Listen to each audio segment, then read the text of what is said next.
And thank you so much for joining us for CBN NewsWatch. I'm from Graham. Ahead today, it wasn't in the headlines, but parents' rights groups won big victories in last month's elections in school board races across the country. We'll bring you a look at where the battle over children's education goes from here.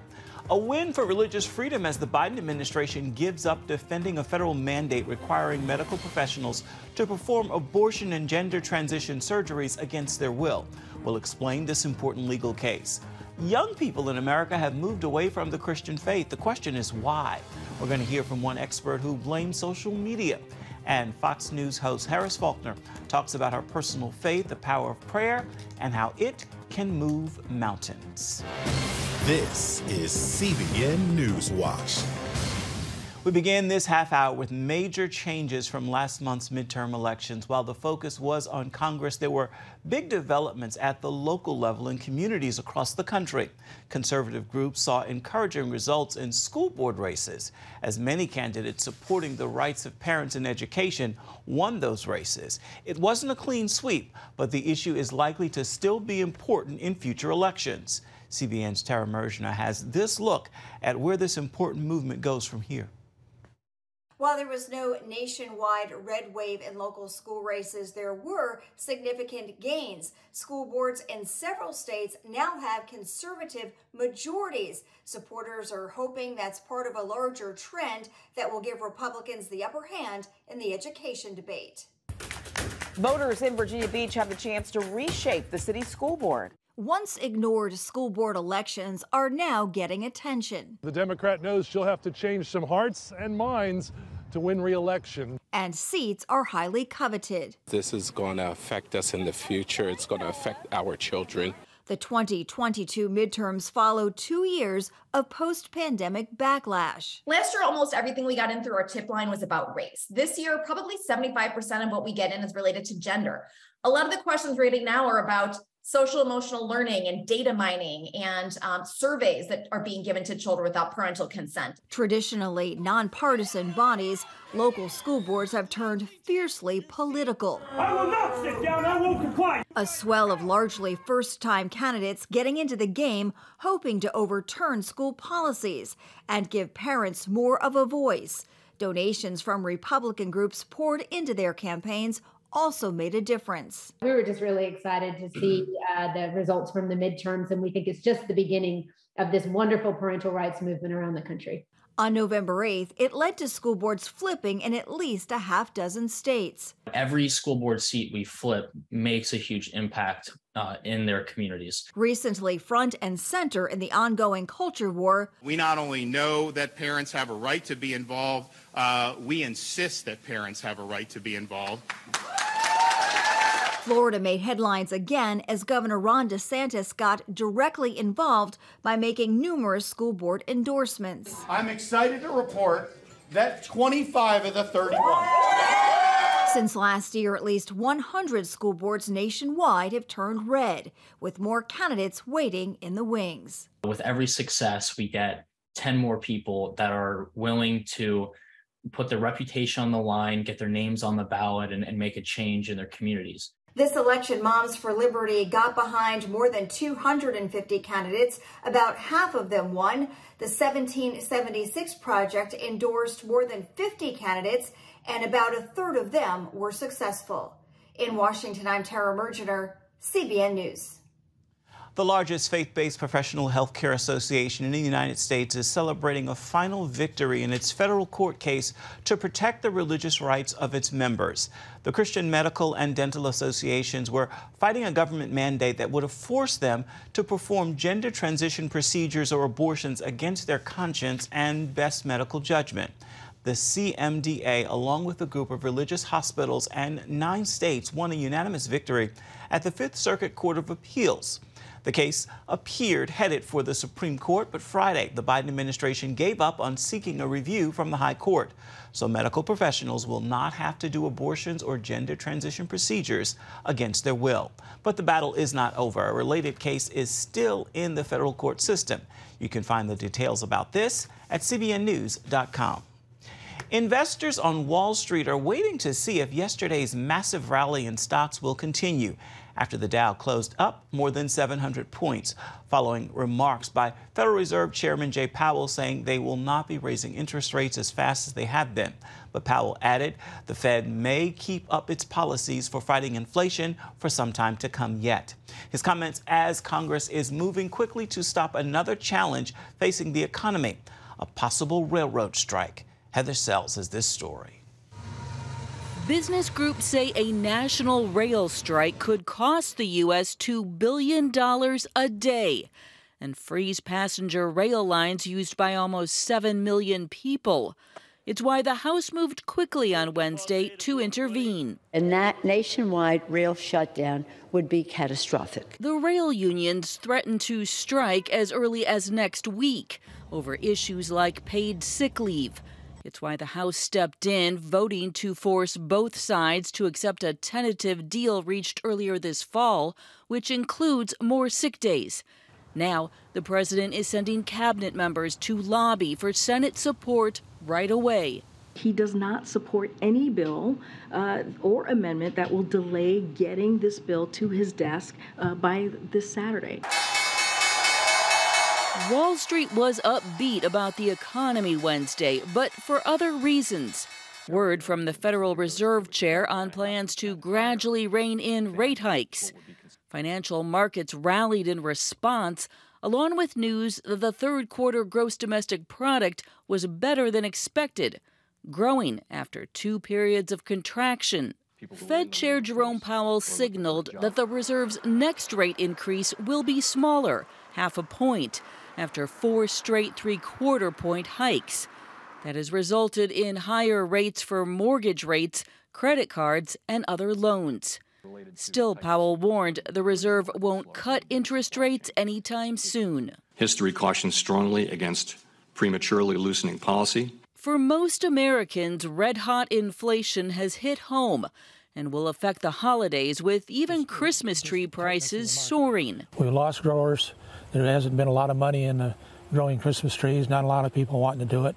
Food banks reporting long lines and increased demand as costs have jumped as much as 10%. Keep thinking that we've seen the peak of this, and the next week more people come. The Fed hopes to beat back inflation by continuing to raise interest rates. The hope that it will slow consumer and business spending, reduce hiring and wage growth, and eventually cool off inflation. Heather Sells, CBN News. One of the world's oldest Christian nations is no longer majority Christian. Fewer than half the people in England and Wales consider themselves Christian. According to the most recent census, that's the first time a minority of the population has followed the country's official religion. 46% of the population of England and Wales describe themselves as Christian on the day of the 2021 census, down from 59% a decade earlier.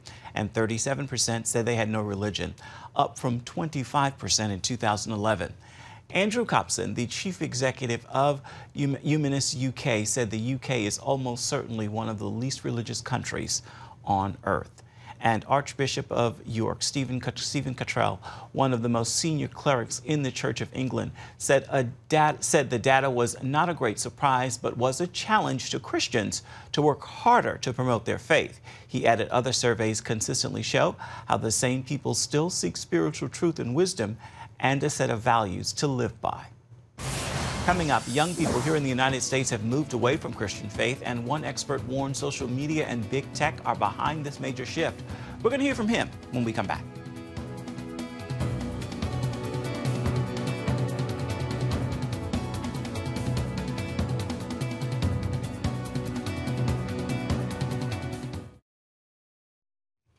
Christian pollster George Barner recently found only 4% of American millennials hold a biblical worldview. So why are so many young American adults abandoning the Judeo-Christian faith? On this week's episode of The Global Lane on the CBN News Channel, Restore Us Institute Executive Director Scott Cleland places the blame on social media and big tech. He describes what's happening as anarchy on autopilot. You have to realize there's a root cause that makes all of those social media and tech problems being problems. And so, otherwise they wouldn't be behaving all the exact same way if they didn't have a root cause that was similar. Well, what is that root cause? Thanks for asking, because that's the focus of everything we do. And that is, there is a U.S. Internet unaccountability policy. And what do we mean by that? Is that in the policy, it's that the Internet and its services should be unfettered by federal and state regulation. It should be self-regulated. And then the court had basically said it was absolutist free speech. Now, that is, I think people should be encouraged, because when you look at the Bible, it explains there's a really simple problem here and solution. And, Romans 12:21 and 13:1 is, people know this one. Do not be overcome by evil, overcome evil with good. Let every person be subject to the governing authorities. Well, surprise, surprise, Internet unaccountability policy. What it does is it promotes anarchy. Unwittingly does. And so it's an absence of government. And so we can go, drill deeper on what does that mean. But let's do that a little bit here, because I want to ask you first.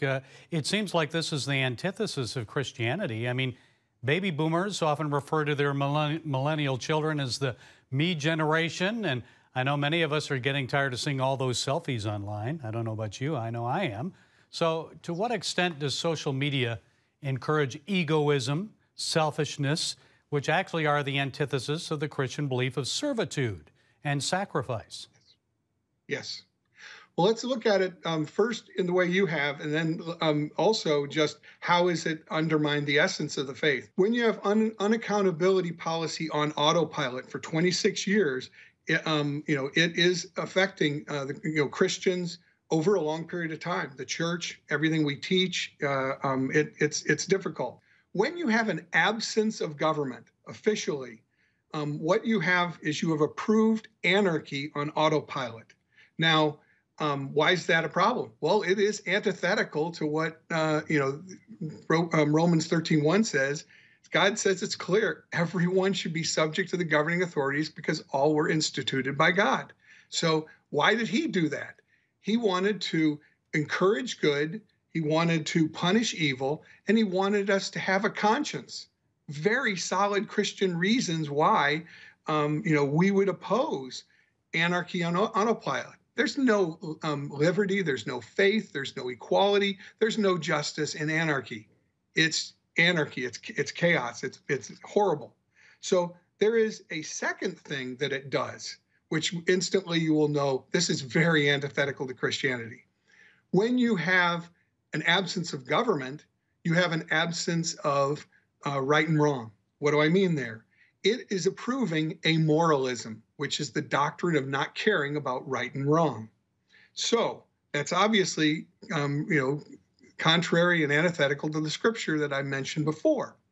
But what this means is that the government not only has promoted anarchy, which we see and know, but it also has abandoned its role, which is to legislate, administrate, and adjudicate right versus wrong, legal versus illegal, and good versus evil.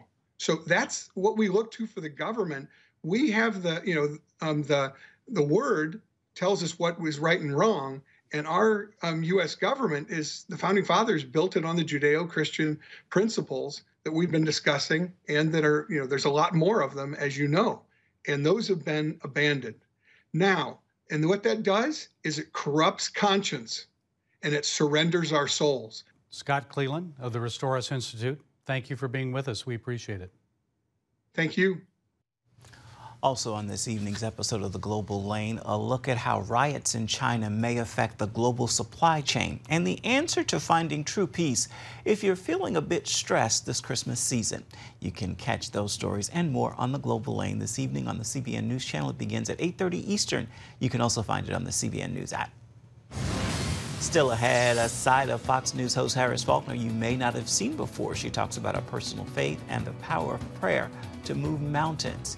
Hear why praise big with specificity that book right after this.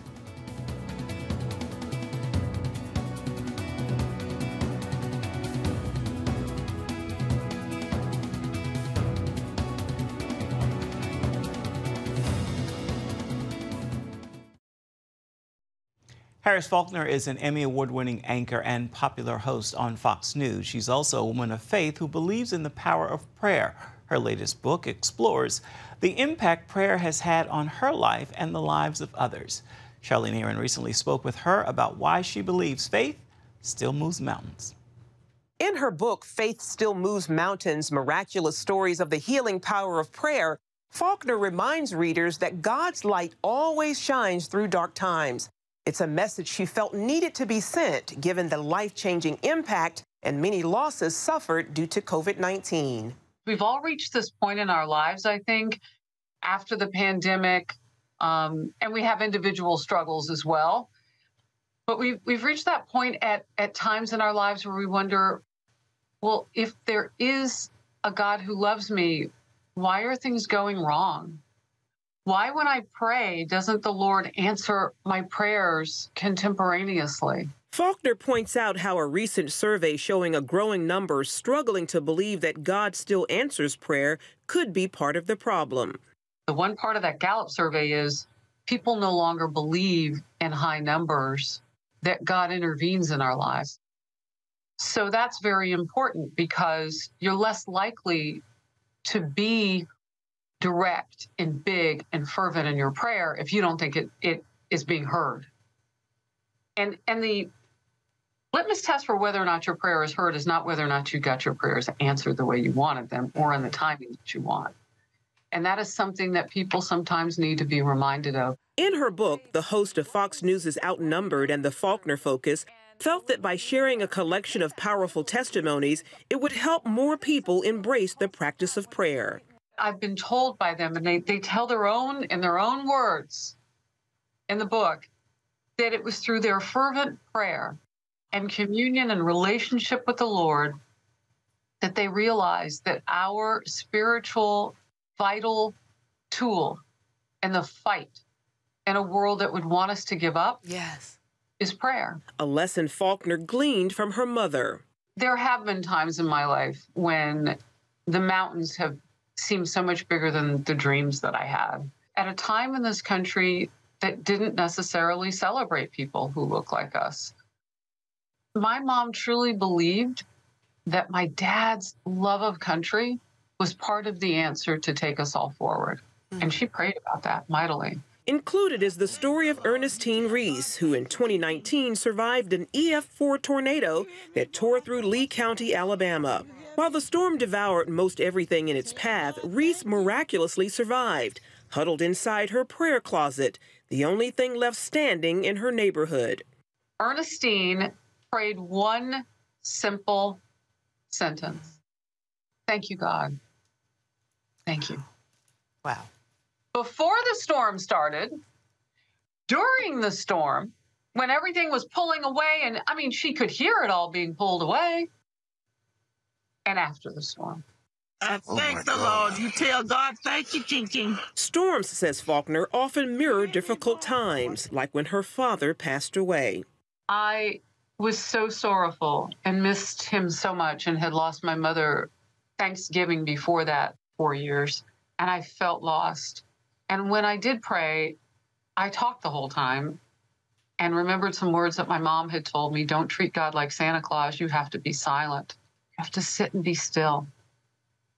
Because faith still moves mountains. Mountains that can't be moved by rituals, but by faith in God, who stands ready to answer when we call. I've been put here as a witness. And in that role, through the testimonies that I've collected, I've learned how to pray better. So I pray big and with specificity. And my one prayer, as you ask me, for everyone, is that they open themselves up to the point where they can reignite the power of prayer and let bloom in their hearts the hope and unconditional, true unconditional love that the Lord brings. And be patient with him so that he can do mighty works in your life in His time. Faulkner also includes prayers that reflect today's challenging times, prayers she invites readers to boldly pray. I do tell people that when you read these prayers as your own out loud, when you say them, they have power. So be sure to have enough time in a space where you are able to be quiet and focused. Faulkner's book, Faith Still Moves Mountains, Miraculous Stories of the Healing Power of Prayer, is available wherever books are sold. Charlene Aaron, CBN News. Coming up, think about this. What has been the most widely shared Bible verse this year? We're going to bring you the answer to that question when we come back. Stay with us. You're watching CBN NewsWatch. A scripture describing God's protection and provision and comfort is the most shared, bookmarked, and highlighted verse in 2022. That is according to the YouVersion Bible app. The top verse of the year is Isaiah 41:10, which reads, "So do not fear, for I am with you. Do not be dismayed, for I am your God. I will strengthen you and help you. I will uphold you with my righteous right hand." YouVersion founder and CEO Bobby Grunwald said the verse speaks to our need to be reminded that even when we feel alone, God is our strength, and He's always with us. Time now for your Thursday Thankful. I hope you'll join me in this prayer of gratitude. God, thank you for those trying times.